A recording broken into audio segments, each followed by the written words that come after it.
بزن رو سابسکرایب، بزن رو لایک، بذار یه کامنت، بکن زنگوله رو روشن.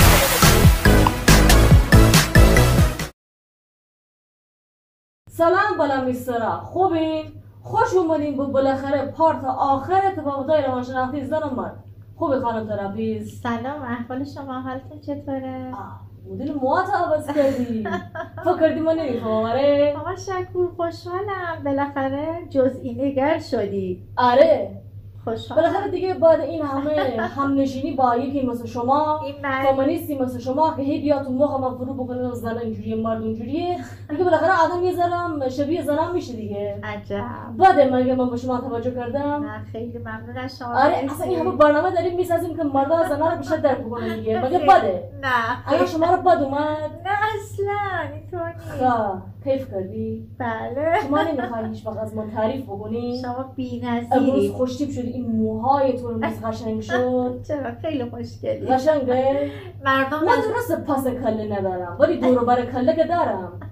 درسته؟ اجازه میدید من سلام علیک بکنم؟ آره بالا میسته. نازنین ها امروز هم مهربونه ما دیدی؟ خیلی. آره نازنین های عزیز سلام، وقتتون بخیر، امیدوارم که حالتون خوب باشه. خوشحالم باز هم به اتفاق شکور جان در خدمت شما هستم. آره قربان شما.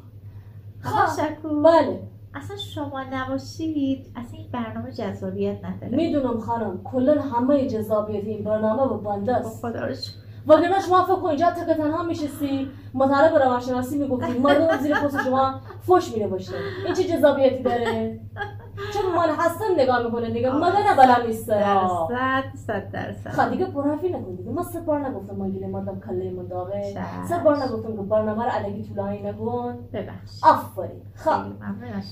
بگو پارت آخر قشنگ توضیح بده. اون چند تا موردی هم که مونده قشنگ بگو. فقط سعی کن کله من زیاد خراب نکنه. خب من با توجه شناختی که شما دارم صحبت میکنم. خب یکی از تفاوت‌هایی که در مورد خانم‌ها و آقایون هستش در مورد این که خانم‌ها تو حرف زدن خیلی اغراق میکنن. آره مثلا چی؟ ببینید مثلا یه خانمی به همسرش میگه که تو هیچ وقت منو سفر نبردی. آقا شکور، به نظر شما اینجوریه واقعا؟ اگه خودش گفته هیچ وقت من سفر نبردی، حتما نبردی دیگه. خودش داره میگه هیچ وقت نبردی. یعنی مگه داریم یه مردی هیچ وقت با همسرش؟ پس چرا زن اینجوری میگه حتما نبرده که میگه دیگه؟ الان براتون توضیح میدم. ببینید وقتی که یه خانمی به همسرش میگه هیچ وقت من سفر نبردی یا هیچ وقت به من توجه نمی‌کنی، ببینید منظور اون خانم این هستش که یعنی شما اخیراً به من توجه نکردی یا این چند ماه اخیر منو سفر نبردی. خب چرا مثل آدم نمیگه تو چند ماه اخیر منو سفر نبردی که بره رو مغز اون مرد بیچاره الهی من برای اون مرد بمیرم. قطعاً که اون خانم سفر برده. درسته؟ خب جالب آقای شکور، یه چیزی که اتفاق میفته اینجا یه سوء تفاهمی پیش میاد. آره یعنی خانم آقایون فکر میکنن که خانم ها قدر نشناسن. آخ میدونی چی میشه؟ مرد ایگنور میشه دیگه. ایگنور چیه؟ شما بلد نیستی ولی من خیلی خوب بلدم. ایگنور یعنی که اینو نادیده گرفته. میشه پیش خودش میکنه میگه بیا این همه من زحمت کشیدم، این همه اینو این ور بردم، بازم میگه تو هیچ وقت من سفر نبردی. حس ایگنور شدن به این دست میده. فهمیدی؟ وقتی این حس سراغ آقایون میاد بعد همون لحظه شروع میکنن به یه لیست بالا بلندی تهیه کردن که در فلان تاریخ من تو رو فلان جا بردم، حق داره، در اردیبهشت اینجا رفتیم، تابستون سال گذشته مثلا فلان جا رفتیم، فلان سفر رو با هم رفتیم.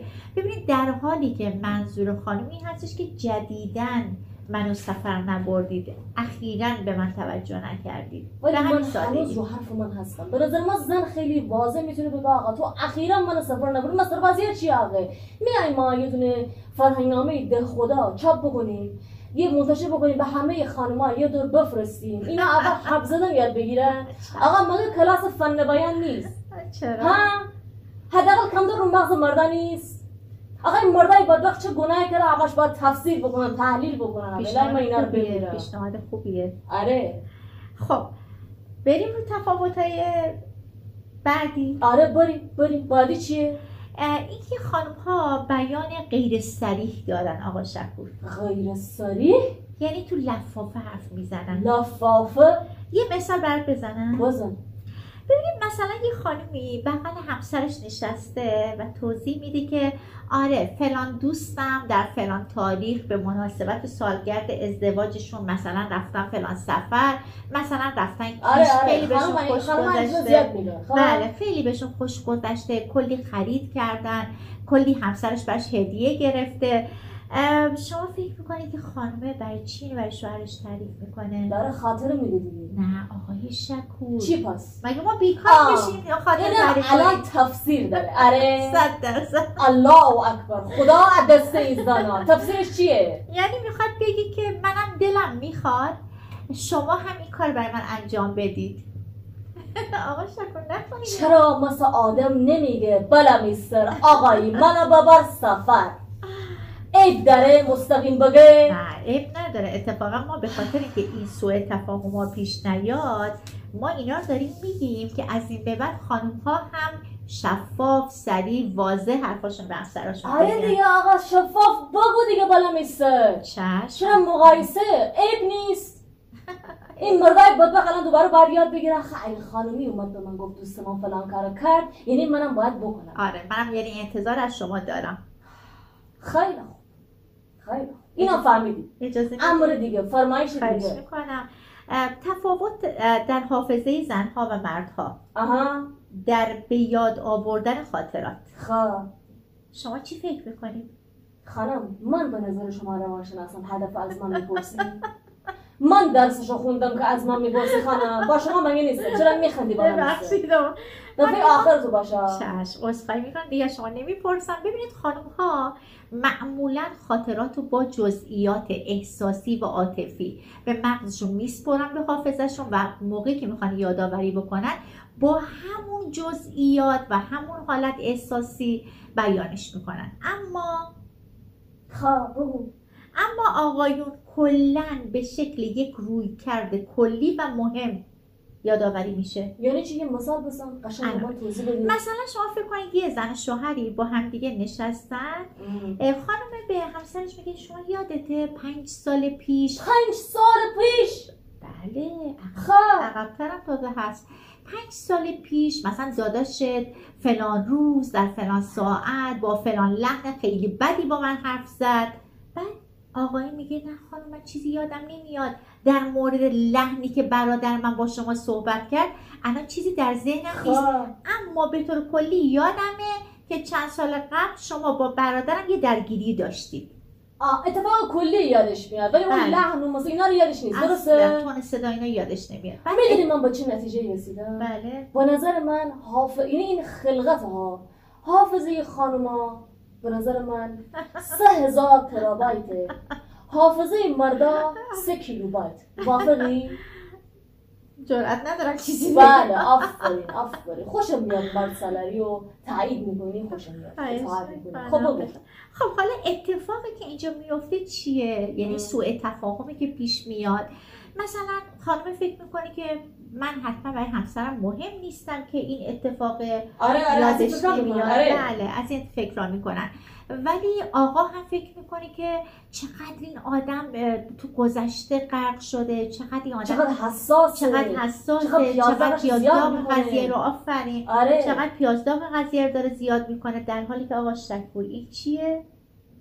تفاوت زن مرد. آفرین. حال کردی؟ خوشت اومد؟ آره؟ بله. Did you like it? Yes. خب برو بعدی. خیلی جالب. بزن 6. بزن. خب مسئله بعدی که میخوام بگم در مورد سیستم مغزی زنها و مردها در مورد تربیت کودکان هستش. چه مسئله مهمی. خب بگو. خیلی خانم‌ها بیشتر در مورد تربیت بچه‌ها بر جنبه‌های عاطفی و احساسی تمرکزشون بیشتره. یعنی چی مثلا؟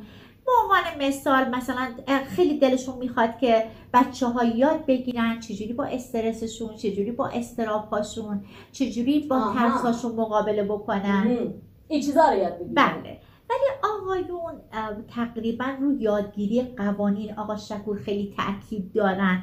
اینکه بچه‌ها مثلا چجوری قوی بار بیان، چجوری دعوا بکنن تو خیابون قمقشی بکنن. آره حقیقتا چی دیگه، همینه دیگه، تصادف شد. نه آقا، یعنی که بلد باشن یه مسئله رو حلش بکنن، مسئولیت پذیر باشن، با عرضه باشن، با جنم باشن و مستقل بار بیان.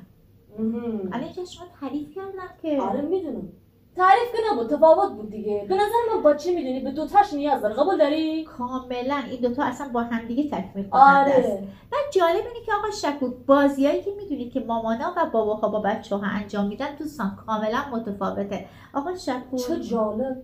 شما چی فکر میکنید در این مورد؟ ببخشید دوباره از من سوال کنم. وظیفه من نیست به شما مثال بدم. بلد نیستی مگه؟ من میخوام شما بیشتر صحبت کنید. اگه من نخوام چی؟ خب هیچی دارید. بفرما خودت بگو. خب ببینید نوع بازی که مامانا با بچه‌ها انجام میدن بازی‌های آرام، بازی‌های احساسی، بازی‌های عاطفی. آره مثلا بیشتر کتاب میخونن با اینا، بازی‌های تخیلی. بله مثلا عروسک بازی میکنن، خاله بازی میکنن، معلم بازی میکنن، نقاشی میکشن. آقا شکور کتاب داستان میخونن. اما باباها کشتی میگیرن. آفرین. میدونن با هم. باریکلا. آره فوتبال بازی میکنن. فوتبال بازی میکنن، مسابقه 2 با هم دیگه میدن. الان که بهش دقت میکنن واقعا بازیایی که بابا با مامانا میکنه یعنی با هم فرق داره نه؟ کلا بله، پدرها بیشتر بازی‌هایی که تحرک بیشتر داشته باشه و جنبه فیزیکی داشته باشه بیشتر این کار انجام میدن. مردا کلا خشنن خانم. خب پس این دوتا سبکی که آقا شکور کاملا سبکایی هستش که همدیگر رو کامل میکنن. آره به نظر من بچه به دوتاش نیاز داره دیگه. کاملا هر کدوم نباشه، هر کدوم کوتاهی باشه بچه هیچ یاد نمیگیره. کاملا دوتایی باید با هم دیگه کامل باشن و اگه دوتا نباشه واقعا من فکر میکنم که بچه ها آسیب میبینن. دقیقاً. آقا شکور من اجازه دارم یه مسئله رو حالا که داره این قسمت های تفاوت روانشناسی راست میگی؟ تموم شده. تموم شد. بله. خدا وکیلی داری میگی؟ بله. یعنی الان دیگه تفاوت رو دیگه با ما کار نداری؟ نه من دیگه ما مردا رو میخوای رها بکنی خانم در طرفی. این پارت ها در این مورد بله. خدایا شکرت من امروز جشن میگیرم. ولی میخوام یه مسئله رو برای بفرما بابا من به شما این بونس رو میدم. دوستان تفاوت های زنها و مردها رو گفتیم، مغز زنها و مردها، ولی این به این معنی نیستش که ما بخوایم از این قضیه مثلا استفاده بکنیم بگیم که من حق دارم تو گذشته باشم. یعنی ما اینجا حقی رو به شخصی نمیدیم. در حقیقت ما باید رو مهارت ها کار بکنیم، مهارت هامون رو افزایش بدیم، رو هوش هیجانی کار بکنیم و بچه ها هم از ما یاد بگیرن. آفرین. یعنی مثلا زنه نیاد بگه که آره دیگه خب من حق دارم چون مغز من اینجوریه، من حق دارم بگم تو هیچ وقت من سفر نبردی. بله ما فقط میتونیم به خاطر اینکه اون لحظه طرف عصبی نشه، به هم نریزه، بتونه مدیریت استرس داشته باشه، این نکات به کمکش بیاد. بارکالله خوب چیزی گفتی. اگه شما سوالی دارید آقا شکور من در خدمتتون هستم. از شما سوال داشته باشم؟ بله. مگه من مراجع شما؟ مگه من مریض شما خانم؟ چند بار تا الان گفتی. چرا حال خوب منو داری خراب میکنی؟ آقا شکور چرا نمیتونی خوشحالی منو ببینی؟ راست میگه. تو این پارت آقا شکور خیلی آرومتر بودم و ضمن که دوستان تشخیص دادن که من مدل موهامو تغییر دادم. آره. و من فکر میکنم که خیلی اثرگذارم. پس میخوای برای شما نوشابه باز بکنم؟ میخوای از لای زیر بغل من هندونه برداری؟ خب برام استرا اینم دیگه آخرین ویدیوی ما بود در مورد تفاوت‌های روانشناختی زن و مرد. برام استر اگه ویدیوهای قبلی ندیدی حتما برو اونا رو ببین، بعدم بیا اینو تماشا بکن. خب برام استر لایک رو یادت نره، کامنت یادت نره، سابسکرایب دیگه اصلا یادت نره. با خدا قسم میام بالای سر تو اگه من بدونم تو سابسکرایب نکردی من آدرس تو رو پیدا میکنم اونی که دید ولی سابسکرایب نکرد. آقا شکور یک بله. کسی هست که شما رو سابسکرایب نکنه؟ آره هست. عقل سلیم اگر کار نکنه خانم تن در عذاب. همه شما رو دوست دارن و منم اونا رو دوست دارم ولی اونی که نگاه میکنه سابسکرایب نمیکنه. حس نکن. اون من میخوام تیکه بکنم. نه لطفا دوستان لطفا آقا شکور رو اذیت نکنید. آره خب الان تا ویدیوی بعدی مراقب خودتون باشین. خدا حافظ.